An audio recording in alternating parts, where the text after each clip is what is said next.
Scooter king அப்படின்னு அழைக்கப்படுற Honda நிறுவனம் இந்தியாவில் தங்களோட புது எலக்ட்ரிக் ஸ்கூட்டர் ஒன்று அறிமுகப்படுத்தி இருக்கு. ஏற்கனவே ஆக்டிவா இ QC1 அப்படின்னு 2 எலக்ட்ரிக் ஸ்கூட்டர்களை அந்த நிறுவனம் இந்தியாவில் விற்பனை செஞ்சுட்டு வர நிலையில இப்ப மூன்றாவதா QC3 அப்படிங்கிற எலக்ட்ரிக் ஸ்கூட்டரையும் அறிமுகம் செஞ்சிருக்கு. ஆக்டிவா இ QC1 ஆகிய 2 எலக்ட்ரிக் ஸ்கூட்டர்களை இந்தியாவில் விற்பனை செய்யுது அப்படின்னு சொன்னாலும் ஹோண்டா கிட்ட இருந்து எதிர்பார்க்கிற அளவுக்கு அதிக விற்பனை எல்லாம் இல்ல. ஒவ்வொரு மாசமும் சுமார் 2 லட்சத்துக்கும் மேலான பெட்ரோல் ஆக்டிவா ஸ்கூட்டர்களை விற்பனை செஞ்சுட்டு வர ஹோண்டா 2000க்கும் குறைவான அளவுல தான் இந்த 2 எலக்ட்ரிக் ஸ்கூட்டர்களையும் சேர்த்தே விற்பனை செய்யுது.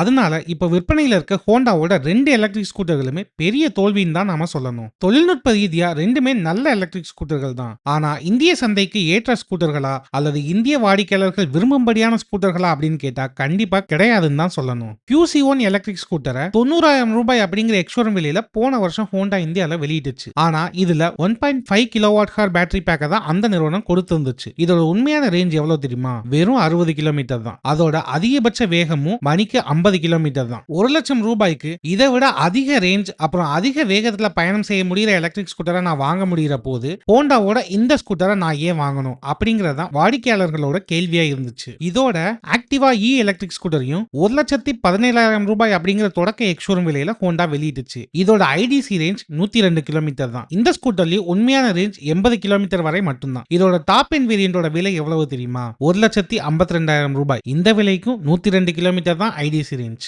ஹோண்டா நிர்ணயிச்ச விலைக்கும் இந்த எலக்ட்ரிக் ஸ்கூட்டர்கள்ல இருந்த அம்சத்துக்கும் எந்த தொடர்பும் கிடையாது. அதுதான் இந்த எலக்ட்ரிக் ஸ்கூட்டர்களோட தோல்விக்கு பெரிய காரணமா அமைஞ்சிருச்சு. மேலும் பிராக்டிகாலிட்டி அடிப்படையில பார்த்தா QC1 ரொம்ப கம்மியான அண்டர் சீட் ஸ்டோரேஜும் ஆக்டிவா இல ஸ்டோரேஜ் ஸ்பேஸே இல்லாமலும் தான் இருந்துச்சு. இந்த ஆக்டிவா இ எலக்ட்ரிக் ஸ்கூட்டர்ல இன்னொரு பெரிய ஹைலைட் இதுல ஸ்வாப்பபிள் பேட்டரி தான். இத ஹோண்டாவோட ஸ்வாப்பிங் ஸ்டேஷன்கள் மூலமா தான் நம்ம சார்ஜ் செய்ய முடியும். நாமளே சார்ஜ் பண்ண முடியாது. இதனால பேட்டரியும் நமக்கு சொந்தம் கிடையாது. ஒவ்வொரு மாசமும் இந்த பேட்டரிகளை பயன்படுத்த நம்ம சந்தா வேற கட்டணும். இதனால இந்த 2 எலக்ட்ரிக் ஸ்கூட்டர்களும் இந்தியாவில் தோல்வி அடைஞ்சதுல ஆச்சரியப்பட எதுவுமே இல்லைன்னு தான் நான் சொல்லுவேன். இந்த நேரத்துல தான் QC3 அப்படிங்கிற புது எலக்ட்ரிக் ஸ்கூட்டரை ஹோண்டா இந்தியாவில் அறிமுகப்படுத்தி இருக்கு. QC1 ஆக்டிவா இ ஆகிய எலக்ட்ரிக் ஸ்கூட்டர்கள்ல செஞ்ச தப்ப சரி செய்யற மாதிரி QC3 எலக்ட்ரிக் ஸ்கூட்டர் இருக்கும்னு அந்த நிறுவனம் சொல்லியிருக்கு. ஓரளவுக்கு அது உண்மைன்னு தெரியுது. இந்த புது எலக்ட்ரிக் ஸ்கூட்டர்ல 145 கிலோமீட்டர் வரையிலான ரேஞ்சை கொடுக்கக்கூடிய 3 கிலோவாட் ஹவர் ஃபிக்ஸ்டு பேட்டரி பேக்கை ஹோண்டா கொடுத்திருக்கு. 2 மணி நேரம் 40 நிமிஷங்கள்ல 0ல இருந்து 80% வரையிலும் 4 மணி நேரத்துல முழுமையாகவும் நாம சார்ஜ் பண்ண முடியும். TFT டிஸ்பிளே,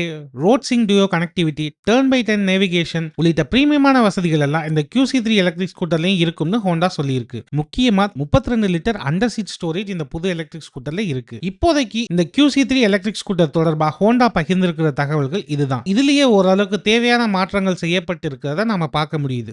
அடுத்த சில மாதங்கள்ல இந்த QC3 எலக்ட்ரிக் ஸ்கூட்டரோட வெளியீட்டை நாம எதிர்பார்க்கலாம். இந்த புது எலக்ட்ரிக் ஸ்கூட்டரை என்ன விலையில ஹோண்டா வெளியிட போகுது அப்படிங்கறதுல தான் இதோட வெற்றி அடங்கி இருக்கு. முதல் 2 ஸ்கூட்டர்கள் மாதிரி எக்குத்தப்பா விலையை நிர்ணயிச்சா கஷ்டம் தான். பார்க்கலாம் ஹோண்டா என்ன செய்ய போகுதுன்னு. இந்த புது எலக்ட்ரிக் ஸ்கூட்டர் என்ன விலையில வெளியானா இதை வாங்குறத பத்தி நீங்க யோசிப்பீங்க அப்படிங்கறத கமெண்ட்ஸ்ல சொல்லுங்க.